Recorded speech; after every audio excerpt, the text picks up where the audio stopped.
My name is Joe Morton. I'm a pretty ordinary guy from Canada whose career path has taken me to different parts of the world. Years ago, I found myself in Southeast Asia. Joe, having grown up in the industry, having been subject to different botanicals and herbs and fruits and vitamins, he stumbled upon, I think I would call the botanical of botanicals. This is where it all started for me. I spent my formative years here. My parents got involved in network marketing and nutritional supplementation and started their business in the basement of this house. We had a water distiller next to the Bio-Snacky, which made the alfalfa sprouts, next to the Yogotherm, which made your own yogurt, next to an entire array of nutritional supplements in capsules, pills, and tablets, which made us look very strange. My brother Gordon and I ended up helping him, even at an early age. We'd help him pack orders. We'd help him go to opportunity meetings. It was a way of life. It was what we experienced growing up. It's what we knew. Joe was very active. He's always been very active, very into sports, more so than myself. Joe was always the track and field star and the captain of his hockey team. Joe is doggedly determined. He is, whatever he does 150%. I've always had an interest in botanicals, always looking for natural plants and herbs and fruits waiting to be discovered. And when I found myself in Southeast Asia, it was a whole new world. Botanicals and tastes and smells that I had never experienced before.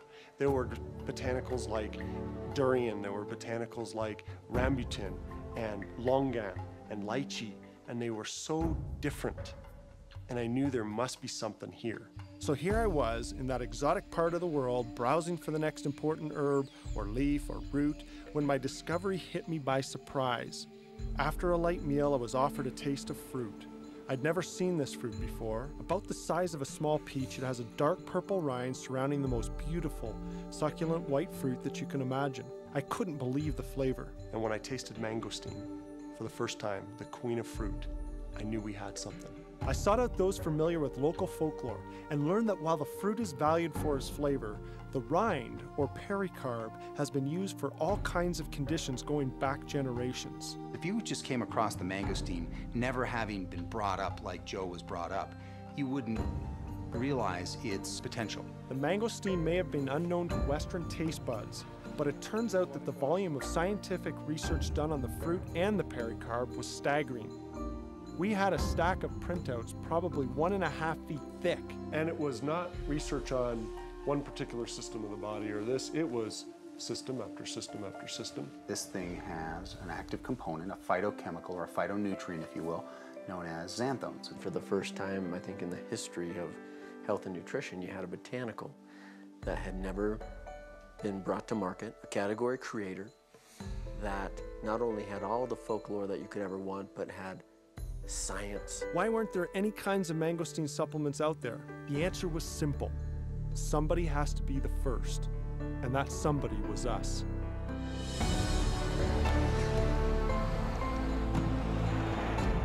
I had to call Gordon, I had to call Aaron and talk to them about this and start to tell them the story of mangosteen. I tasted it for the first time, and my curiosity was completely satisfied. It was everything I expected it to be. Delicious.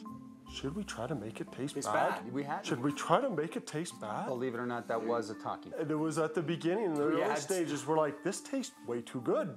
Xango is the first, whose brand is the product is the company. And so when people think of mangosteen juice, they actually think of Xango first. And that was one of the first things we did when we decided to start this thing, was to create the brand. Here was a name that we took from xanthones and mangosteen and combined them, and Gordon gets all the credit for that. And we locked ourselves in a room, remember? Locked ourselves in a room and wouldn't come out until we had a brand name of something catchy. And I won.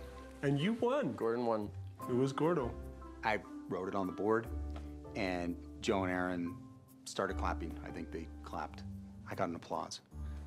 Mine was Mangosteen Plus Company.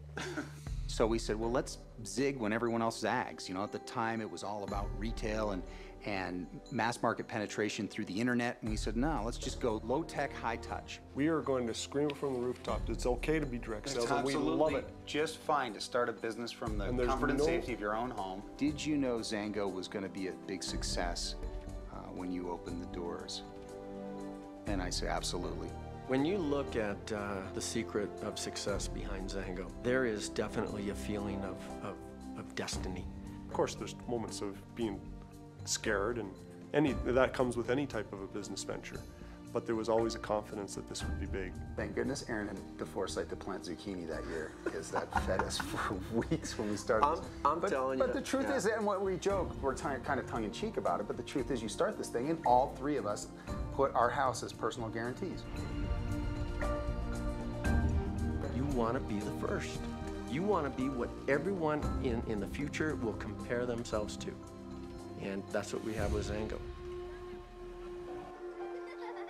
From the get-go, the day that we opened our doors, we committed to donate 7% of our corporate profits to children's charities, in our case, Operation Kids, an umbrella charity. You think about how this story started with one guy, with one dream. Joe told the story to two guys, to the point where there are millions of people that are telling the story of mangosteen today. From the research to the formulation to the preparation to the launch of this extraordinary product, a singular product unique in all the world, Xango.